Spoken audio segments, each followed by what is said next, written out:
Bro Erik nih, Pak Sandi sebagai sesama kolega, teman gitu ya, teman dari kecil, bisa nggak kira-kira Bro Erik nih buat menyelamatkan perekonomian Indonesia? Saya sih cukup optimis ya, karena dia ini punya dua karakter. Satu, dia pekerja keras dan orang eksekusi. Nah, yang diperlukan kan sekarang eksekusi. Dia juga sangat dipercayai oleh presiden. Jadi he has the trust of the president. Itu yang paling penting. Jadi menurut Pak Sandi sendiri sebagai pengusaha, gut feeling-nya, dan biasa gut feeling pengusaha itu ya real gitu ya, bahwa kita most likely survive ya kalau ngelihat data-data itu. Tapi ada satu lagi yang concerning ya soal UMKM tadi yang disebut Pak Sandi sebagai go zone ini. Justru penyerapan anggarannya paling rendah 0,06%, salah satu yang paling rendah ya dibanding dengan yang lain. Terus yang berikutnya adalah saya ngelihat ada beberapa fenomena. Ada orang yang bisa nganggur, ada orang yang bahkan nggak bisa nganggur. Nah, orang yang bisa nganggur ini orang yang kehilangan pekerjaan tapi dia punya saving. Tetapi orang yang nggak bisa nganggur ini dia at all cost mereka harus keluar gitu. Nah ini yang juga kemudian concerning ya, karena kemudian resiko kesehatan mereka menjadi lebih tinggi gitu. Um, Gimana Pak Sandi ngeliat ini ya? Jadi kita kan juga Jadi, dilematis. kemarin ada beberapa survei. Wah, barrage of survei gitu. Kadang-kadang sama bingung sebagian. Tapi yang menarik itu dari survei-survei itu kita analisa, belum diserahkan ke tim Sandinomics, masih di tim data ini. Karena Sandinomics kayaknya sibuk banget dengan agenda-agenda di Kementerian Perdagangan. Tapi saya lihat menariknya bahwa yang begitu ditanya, yang setuju untuk terus memperpanjang PSBB itu adalah masyarakat yang memiliki penghasilan di atas 4 juta rupiah. Sementara yang di bawah 4 juta rupiah menginginkan PSBB segera dihentikan dan situasi kembali ke normal dan ekonomi kembali full steam gitu loh. Kedua, ada satu shifting yang cukup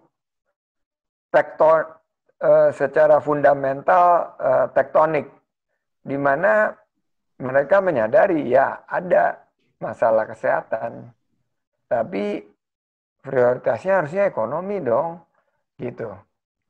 Nah ini menarik untuk dicermati karena justru di sisi ekonomi ini, ekonomi keluarga dan ekonomi UMKM ini yang harusnya menjadi prioritas. Dan kalau kita lihat kenapa penyerapannya sangat rendah, ya karena business as usual, bro. Bahwa ya UMKM ini nggak dikasih apa-apa, hiduplah palingan dia sebentar lagi juga siuman dan balik bergerak lagi. Padahal mereka kan dipukul jatuh nih di ronde pertama dan ronde kedua di pandemi ini. Karena begitu ada pembatasan sosial, ya UMKM selesai lah. Karena mereka itu tumbuh, dan kalau dilihat ada data mobilitas dan lain sebagainya, UMKM itu akan ada posisinya itu di tempat orang-orang berkerumun dan bergerak gitu loh. Dan itu waktu di Pemprov DKI kita punya Jakarta Smart City yang selalu memperlihatkan gitu loh. Jadi waktu saya menata Tanah Abang itu kan ya biasa lah, bully gitu. Wah kenapa gini. Saya bilang percuma. Saya tanya sama Satpol PP di sana berdasarkan data dan dipantau dengan CCTV.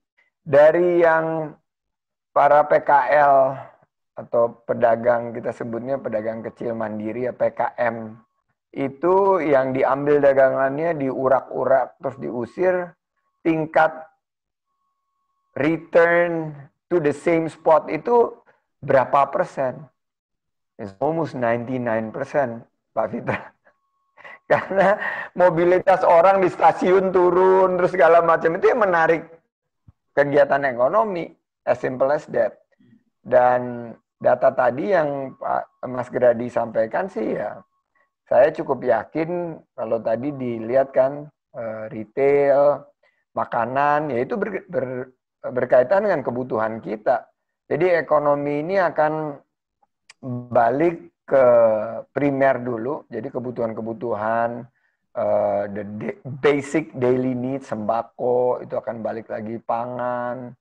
Nah, nanti setelah itu baru mengerucut kepada beberapa unstoppable global major trend menurut saya ya. Ini jadi life post COVID-19 ini nanti pelan-pelan Indonesia akan mulai juga mungkin akan tertunda sedikit, tapi negara-negara yang tingkat adopsi dan akselerasi digitalisasinya sudah tinggi nanti akan mengadopsi tren-tren ini. Trennya ada 6. Satu, tren pertama adalah digital disruptions, itu udah jalan dan akan dipercepat. Kedua, data revolutions, jadi yang you guys are doing di next policy ini akan juga terakselerasi. Jadi orang udah menggunakan data dan data-driven policy, data-driven, pokoknya semuanya akan data-driven. Jadi data, dari data ini kita bisa dapat luar biasa banyaknya pengayaan daripada senario-senario kita mengambil keputusan baik di bisnis maupun di pemerintah. Ketiga, tadi, life science and longevity. Kan Pak Fitra baru ulang tahun, hari ini 38. Tapi Pak Fitra ini mungkin ibaratnya 1 atau 2% orang yang bisa ultra maraton. Tapi Pak Fitra jangan kaget, setelah COVID-19 ini akan ada lonjakan dari orang yang ingin sehat seperti Pak Fitra. Jadi itu tren yang berikutnya, itu longevity. Dan orang akan semakin, saya baru baca buku ya, The 100-Year Life. Ini akan ada perubahan secara fundamental untuk industri asuransi. Industri asuransi itu didesain untuk life expectancy 80 tahun. Tiba-tiba nanti setelah COVID-19 ini orang usianya 100 tahun, 102. Industri asuransi jungkir balik itu. Mereka nggak akan bisa mengejas dengan cepat liability yang mereka harus siapkan untuk mengcover para pemegang polis.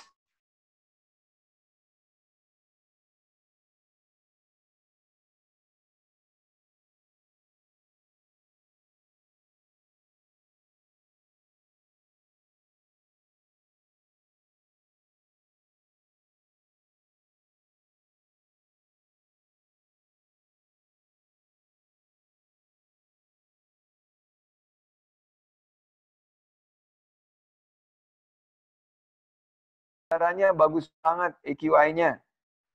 Kalau di UI kan bagus banget, terus tuh rindang. Kalau di daerah kita di sini di Jakarta Selatan itu luxury banget, Fitra. Jadi itu sih pandangan saya terhadap tadi pertanyaannya singkat, tapi jadi kan ini ngobrolnya penting nggak penting ya. Kita ngomongin tren ke depan untuk menyiapkan how we should be ready untuk menghadapi the tomorrow post COVID-19. Iya, bener banget tuh kalau runners atau bikers tuh yang pasti ya, saya ngeliat postingan WhatsApp grup yang dikeluarin ada data EQI. Wah, ini kita lari nggak?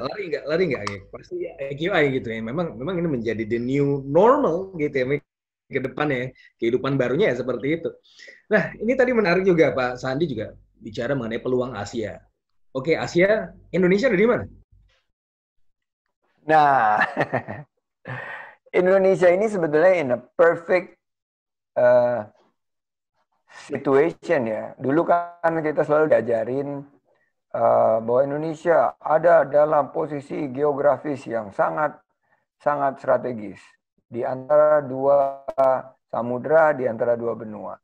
Tapi yang sebetulnya yang menjadikan Indonesia sangat strategik menurut saya selain daripada size of the market adalah gini, kalau di dunia itu kan ada yang mengukur IQ, intelligent quotient, ada yang mengukur EQ, emotional quotient, Ada yang mengukur SQ sekarang, spiritual quotient. Dan sekarang dengan dengan COVID-19 ini ada satu lagi quotient, yaitu adaptive quotient. Nah, orang Indonesia ini juaranya adaptive quotient nih. Jadi menurut saya, kalau kita sengawur-ngawurnya orang Indonesia itu, kita should be, menurut saya akan sangat berpengaruh di the rise of Asia ini.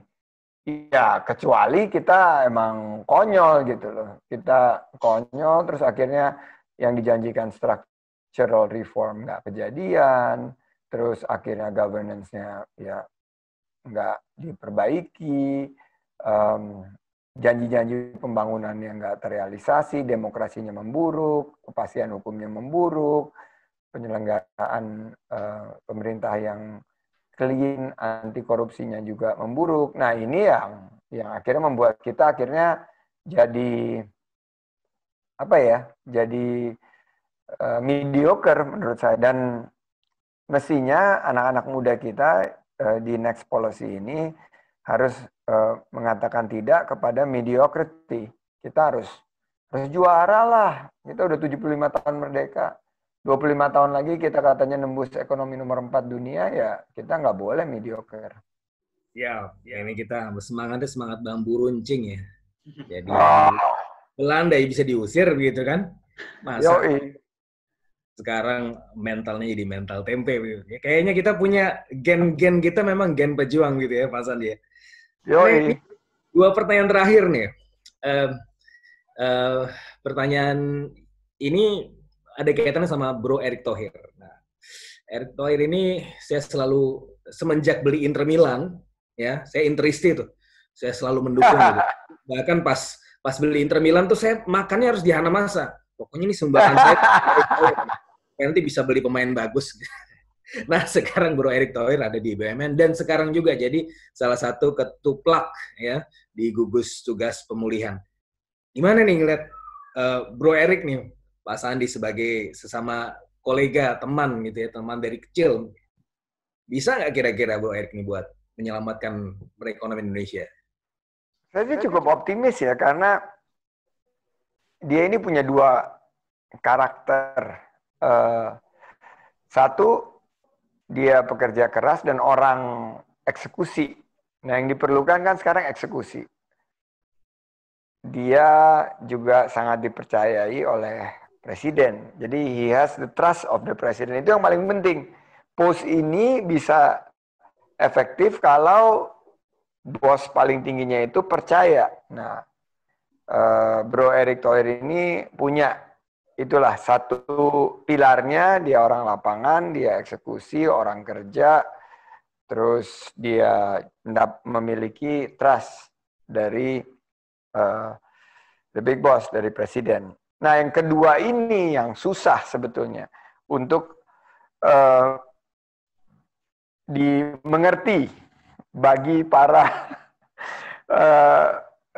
para pengamat kebijakan publik. Bro Erick ini tangannya dingin. Jadi kita dulu di dunia usaha itu, dan ini sebetulnya berangkat dari kita masih kecil, masih main basket, SD, SMP, dari tunas, junior, sampai senior. Kan saya main basket sama dia. Dia tuh tangannya dingin, almost like Midas touch. Jadi kalau dia main di satu tim, timnya punya rekor cukup, walaupun dalam keadaan sulit, bisa menjuarai beberapa turnamen gitu. Terus waktu dia memegang tim, mulai dari waktu itu banyaknya basket ya, terus memegang Perbasi, prestasinya juga bagus. Dia pegang perusahaan, tadinya dia diajak sama saya waktu itu, sama senior-senior untuk merevitalisasi grup Abdi Bangsa Republika, koran Republika. Dia yang bisa membawa dan membuka satu kesempatan akhirnya menjadi salah satu raja media ya, dengan radio dan lain sebagainya. Tangannya dingin memegang usaha. Terus mulailah mulai melihat ekspansi internasional. Saya ingat banget waktu sebelum Inter Milan, dia ngajak saya invest di sebuah klub bola basket NBA. Kalahan ini, klub bola basket NBA ini namanya Philadelphia 76ers. Allen Iverson ya? Setelah Allen Iverson.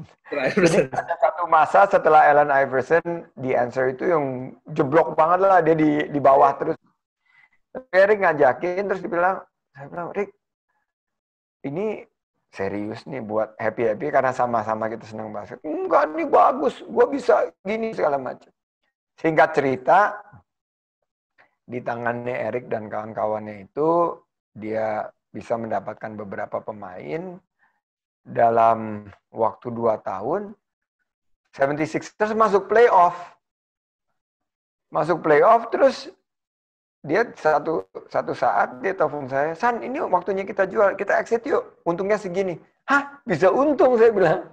Ini kan sebetulnya kalau memiliki tim itu kita sudah tahu gitu loh, timnya pasti ini investasi jelek lah, apalagi buat senang-senang aja gitu, karena kita hobi basket. Tapi ternyata untung. Wah, saya sih sangat terkesima ya. Terus waktu beli Inter Milan, kebetulan karena saya nggak terlalu tune in sama sepak bola, ikut partner saya Rosan. Juga berhasil gitu loh. Dari segi prestasi, tapi yang lebih menakjubkan lagi prestasi dari segi return on investments. Jadi he makes money. Orang-orang invest di bola, lose money, dia make money gitu. Asian Games, ya, I think it's a success. Dan saya bangga banget kerja sama dia waktu saya di Pemprov DKI, dia ketua Inasgok. TKN. Kampanye nasional. Orang yang nggak ngerti politik, suruh pegang tim kampanye nasional. Waktu itu waktu ketemu sama saya, awal-awal saya bilang, Rick, gue dengar lu katanya mau dijadiin tim. Oh jangan, aduh, gue nggak orang politik, aduh, nggak mau. Tapi akhirnya satu dan lain hal, dia dapat tugas, dia selesaikan dengan baik. Menanglah Pilpres. Sekarang dia dapat amanah BUMN masih terlalu dini untuk menilai. Sekarang dapat amanah lagi PEN. So, with that track record, tangan dingin, I think my bet, kalau I have to put jadi kalau ada stock recommendation itu buy dan long term hold.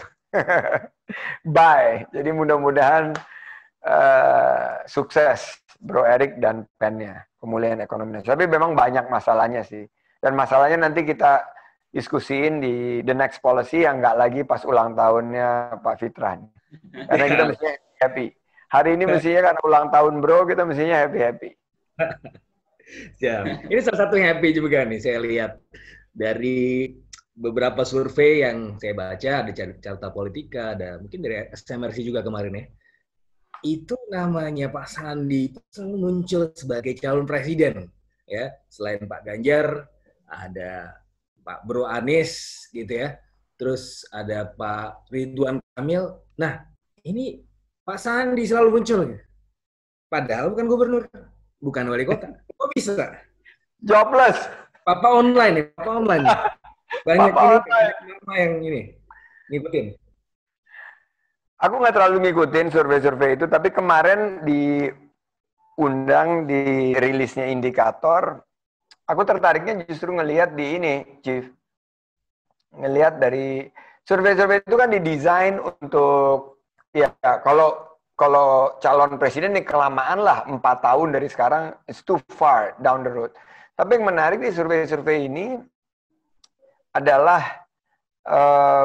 mereka mendalami juga secara tentunya kualitatif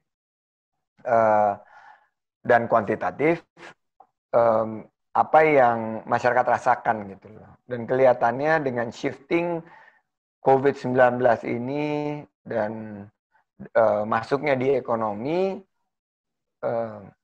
bisa jadi harapan masyarakat itu adalah adanya pemulihan ekonomi yang lebih baik. Nah, kebetulan saya kan di luar pemerintahan, jadi Saya di luar pemerintahan, jelas kita tetap ingin memberikan masukan dan kontribusi yang terbaik buat pemerintah. Jadi menurut saya sih kita menghadapi COVID ini harus bersatu padu, jangan terpecah belah. Mungkin pembicaraan tentang 2024 itu terlalu dini menurut saya, dan khawatirnya justru menyedot energi dan oksigen yang sangat kita butuhkan untuk melawan COVID-19. Jadi saya yakin, kebetulan juga karena ini di survei terakhir ya, walaupun ekonomi, menariknya ya, walaupun ancaman COVID-19 tinggi, tapi lapangan pekerjaan dan beban biaya hidup masyarakat itu tetap menjadi concern utama gitu. Jadi saya akan tetap, walaupun saya di luar pemerintahan, terus berada di tengah masyarakat, kontribusi. Sekarang banyaknya pakai online, pakai virtual, tapi saya ya punya satu optimisme lah, bahwa kalau kita tata dengan baik, mudah-mudahan kita bisa selamat nih dari COVID-19. Amin. Amin. Oke, Pak Sandi. Nah, saran saya nanti kalaupun nanti jadi maju, mungkin ajak Bro Erick Thohir kali ya, karena dia menang terus tuh kayaknya. Ya, punya ini. Kalau suka basket sih, ada series yang bagus banget tuh di Netflix, namanya The Last Dance. Yes, The Last Dance. Yeah. Michael Jordan itu kayak gitulah, dikasih bola di ujung-ujung menit tuh dia bisa nembak masuk. Iya, itu gokil ya. Ada tuh terakhir dia udah les bas banget ya, masuk lagi. Luar biasa tuh. Iya, banyak banget ya. Dia di throughout his career, Michael Jordan itu spesialisasinya adalah buzzer beater namanya. Ya. Sama kayak inilah. Ada di Manchester United tuh ada Fergie time ya. Jadi injury time itu pasti itu waktu. Siapa Fergie. Itu yang ngegolin di Fergie time itu siapa?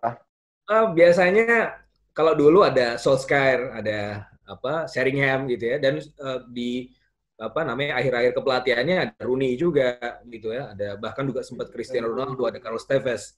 Nah itu ya anak-anak didiknya lah ya. Jadi bukan 1-2 pemain, tapi dia menciptakan Fergie-nya itu buat anak-anaknya gitu. Menarik. Oh, menarik ya, karena kalau yang di Last Dance itu ya cuma Michael Jordan. Jadi udah ada rule number 1 gitu. Bola tinggal waktu tinggal 15 detik atau ke bawah, itu nggak boleh dipassing ke orang lain kecuali Jordan. Tapi di satu episode itu karena dia dijaga ketat, dia malah passing bolanya ke si Paxson. Akhirnya Paxson dan Steve Kerr itu dua yang akhirnya bisa juga punya clutch shot sebagai andalan. Mudah-mudahan clutch shot itu dimiliki juga Indonesia nih. Indonesia kan amin, dibully-bully gitu kan, naik sekarang COVID-nya segala macam. Tiba-tiba mungkin nanti bisa menjadi salah satu macan Asia lagi.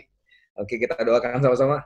Amin. Terima kasih Pak Sandi atas waktunya. Pak Sandi. Terima kasih netizen yang budiman ya. Saksikan nanti Papa Online. Penjelasan Papa Online. Sukses untuk Mas Geradi dan Next Policy, ditunggu olahan-olahan data. Siap Pak, nanti bisa saya sampaikan juga ke Pak Sandi kalau ada temuan menarik lagi. Oke. Ya, kita lagi ngolah beberapa data sentimen terkait dengan AI ya. Dan ya, itulah the next frontier. Data-data AI dan big data ini yang insya Allah bisa membantu kita untuk mengambil keputusan yang lebih baik. Siap. Oke, terima kasih. Pak Sandi Uno ini waktunya di sela-sela waktunya yang luar biasa sibuk ya, bisa menyempatkan diri ke Next Policy. Terima kasih sekali lagi. Assalamualaikum warahmatullahi wabarakatuh. Waalaikumsalam warahmatullahi wabarakatuh.